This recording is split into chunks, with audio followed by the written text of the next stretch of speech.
এরপর আমরা 32 দাগের এমসিকিউটি নিয়ে আলোচনা করব। একটি শ্রেণীতে 30 জন বালক ও 20 জন বালিকা আছে এবং অর্ধেক বালক ও অর্ধেক বালিকা নীল চক্ষু বিশিষ্ট।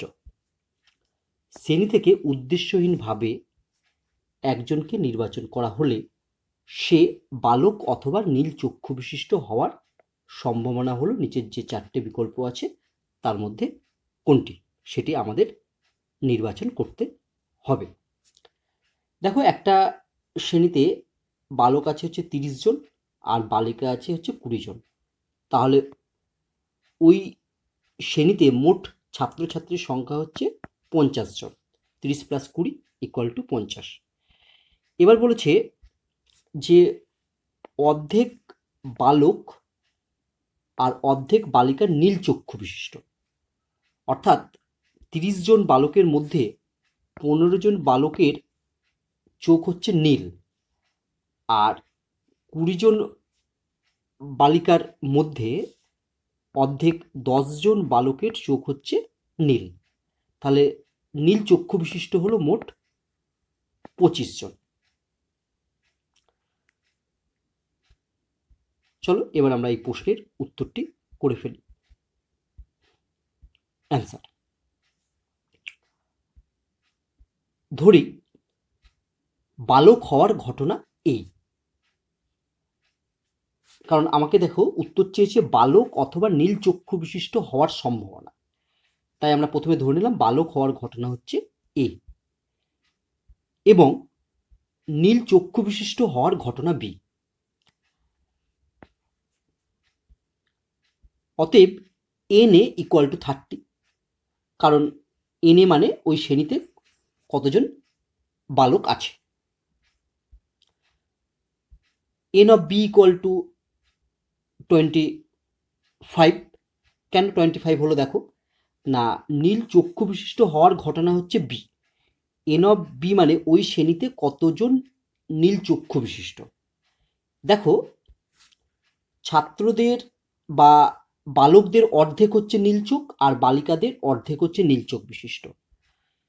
তাহলে এই 25টা এসছে 30 জন বালকের অর্ধেক নীল চোখ মানে 15 প্লাস 20 জন বালিকার অর্ধেক নীল চোখ বিশিষ্ট মানে হচ্ছে 10, অর্থাৎ 15 + 10 = হচ্ছে 25। তাহলে এন অফ বি হচ্ছে 25, এইভাবে এসছে।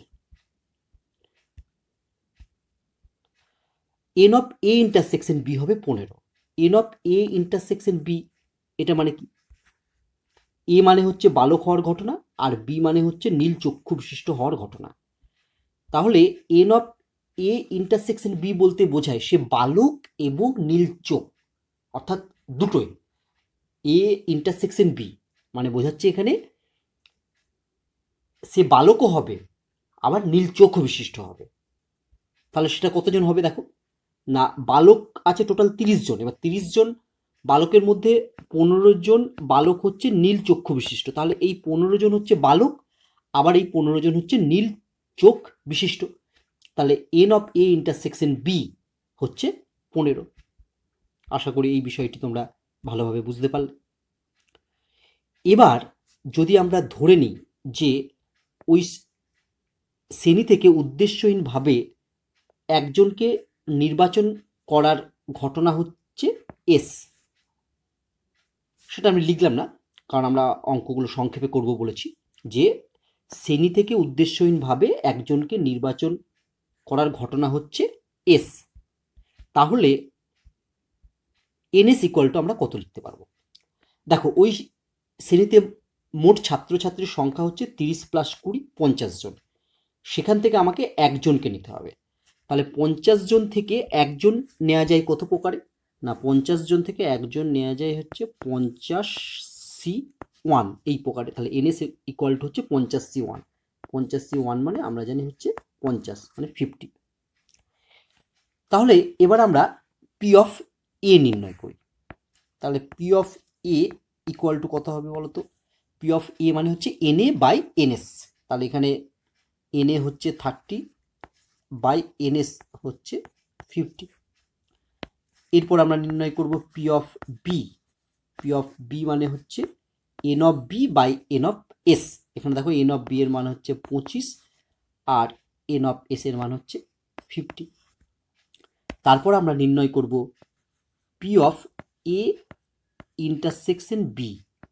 P of A intersection B equal to হচ্ছে N of A intersection B by N S. দেখো N of A intersection B এর মান হচ্ছে 15 আর এন এস এর মান হচ্ছে 50। এবার দেখো আমার উত্তর কি চেয়েছে। উত্তর চেয়েছে যে বালক অথবা নীল চক্ষু বিশিষ্ট হওয়ার সম্ভাবনা। বালক অথবা আছে, অথবা মানে আমরা কি জানি না ইউনিয়ন বসে। তাহলে আমাকে এখানে নির্ণয় করতে হবে কি না, অতএব P of A union B. P of A union B মানে হচ্ছে সে বালক অথবা নীল চক্ষু বিশিষ্ট হওয়ার সম্ভাবনা। আমরা P of A union B এর সূত্র জানি। সূত্রটি হচ্ছে P of A plus P of B minus P of A intersection B.